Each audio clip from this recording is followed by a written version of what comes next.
एक बहुत ही सुंदर घटना हुई थी रामायण में। राम उनके जीवन में अनेक दुर्भाग्यपूर्ण घटनाएं हुई। वह एक राजा हैं, किसी कारण से वह अपना राज गंवा देते हैं या उसे त्याग देते हैं, या जैसा भी हुआ हो, या धोखा देकर उन्हें निकाल दिया गया हो, या वो इतने शालीन है कि उन्होंने विरोध नहीं किया और वह जंगल में जाकर रहने लगे, कठिनाइयों से भरा जीवन जीते हैं।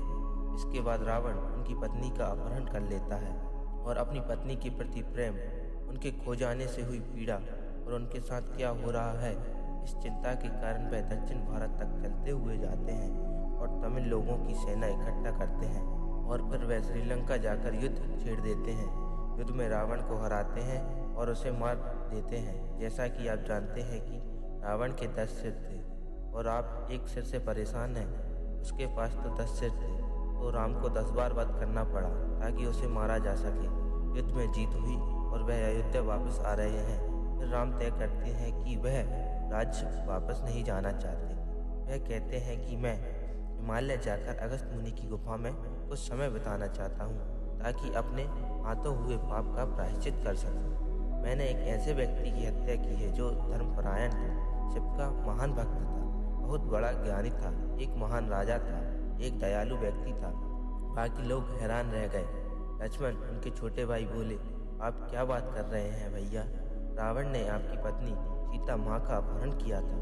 फिर राम ने कहा, वो उसके दूसरे 9 सिरों का काम था। उसके 9 सिरों में लालच, जलन, वासना वगैरह भरे हैं, लेकिन एक ऐसा सर था जिसमें विवेक, ज्ञान, धार्मिकता और भक्ति थे। मुझे अफसोस है उस सिर को काटने का।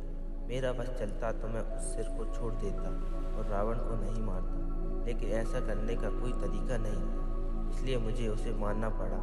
पर मुझे बहुत पछतावा हो रहा है उस एक सिर को काटने का। इसमें आपको ये बताने की कोशिश हो रही है कि आप सभी के पास 10 या उससे अधिक सिर हैं, जिसमें किसी दिन आपके सिर में लालच है, किसी दिन जलन है, किसी दिन नफरत है, किसी दिन प्यार है, किसी दिन सुंदरता, किसी दिन बदसूरती। या एक ही दिन में आप सभी चीज़ों से गुजरते हैं। अगर मैंने आपको नफरत वाले पल में देखा तो मैं कहूँगा ये नफरत से भरा है। अगर मैंने आपको वासना वाले पल में देखा तो मैं कहूँगा ये वासना से भरा है।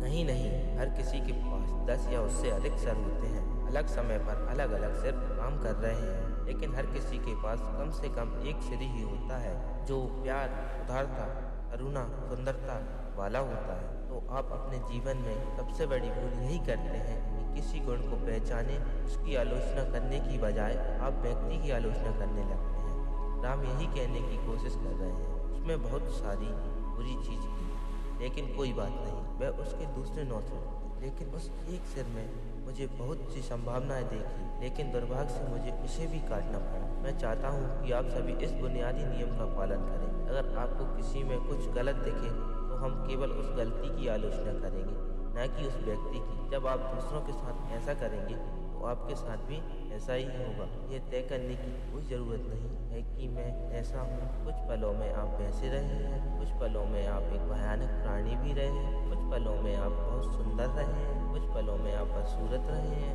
कुछ पलों में आप मतलबी रहे हैं। अगर आप संभावना को मजबूत नहीं बनाते और उसे दूर नहीं करते जो आपकी संभावना में बाधा डालता है, तो आप आध्यात्मिक साधक नहीं हैं। वह अच्छी नहीं है, वह अच्छा नहीं है, वह ठीक नहीं है। और यहाँ कुछ लोग हैं जिनसे आपका परिचय अभी नहीं हुआ, वे सभी सुंदर हैं। आप बस धारणा ही बनाते रहेंगे, वरना आप किसी को जितना ज़्यादा जानते हैं, प्यार और करुणा उतनी ज़्यादा होनी चाहिए, क्योंकि अब आप उनके संघर्ष और समस्याओं को जानते हैं और अचानक आपको पता चल जाता है कि वह भी उतना ही मानवीय है जितना कि आप। राम एक ऐसे इंसान की हत्या के लिए प्रायश्चित कर रहे हैं जिसने उनकी पत्नी का अपहरण किया है और बहुत से बुरे काम किए, लेकिन राम अभी भी इस बात को पहचान रहे हैं कि उसका एक सर था जो बहुत सुंदर था, मुझे उसे नहीं काटना चाहिए। यह इंसान बहुत बड़ा ज्ञानी था, इसलिए भगवान राम की पूजा होती है। हर समझदार व्यक्ति ऐसा ही होता है। एक गुलाब के पौधे को देखकर हम इसे गुलाब का पौधा कहते हैं। बताइए, उसमें गुलाब ज़्यादा है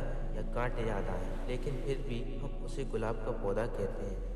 क्योंकि हम सुंदरता को पहचानते हैं। शायद एक ही गुलाब है और हजारों कांटे, लेकिन फिर भी हम उसे गुलाब का पौधा कहते हैं। अगर आप आम का पेड़ देखते हैं, उसमें आम अधिक है या पत्ते? बेशक पत्ते। हम उसे पत्ते का पेड़ नहीं कहते, बल्कि आम का पेड़ कहते हैं, क्योंकि हम उससे टपकने वाली मिठास को पहचानते हैं। वह मिठास से भरी बूंदें, पत्तों से भरा पेड़ और वो एक आम, वाह आम का पेड़। हम लोगों में ऐसे क्यों नहीं देखते? क्या आपने कोई भी ऐसा इंसान देखा है जिसमें मिठास की एक भी बूंद ना हो? देखा है तो कृपया आप ये करें। अपने आसपास के सभी लोगों जिनके साथ आप रोज काम करते हैं, जिनके साथ आप रगड़ खाते रहते हैं, कंधे रगड़ना नहीं, आप समझ गए होंगे, बस इतना ही कीजिए। वो सभी लोग, वो घटिया आदमी, यह बुरी औरत, देखिए कि क्या आप इनमें मिठास की उस एक बूंद को पहचान सकते हैं? क्योंकि अगर आप उसे नहीं पहचान सकते तो आपके भीतर भी प्रकट नहीं होगी। आपको दूसरों के भीतर जो बुरी बातें दिखती हैं, वही बातें आपके भीतर भी झलकेंगी। इसका अर्थ ये नहीं है आपको हर चीज से नजर फेर लेनी चाहिए। नहीं, पेड़ पर पत्ते दिखते हैं, गुलाब के पौधे में कांटे दिखते हैं, लेकिन हम पहचान देते हैं फूल और फल को। हमें बस यही करना है।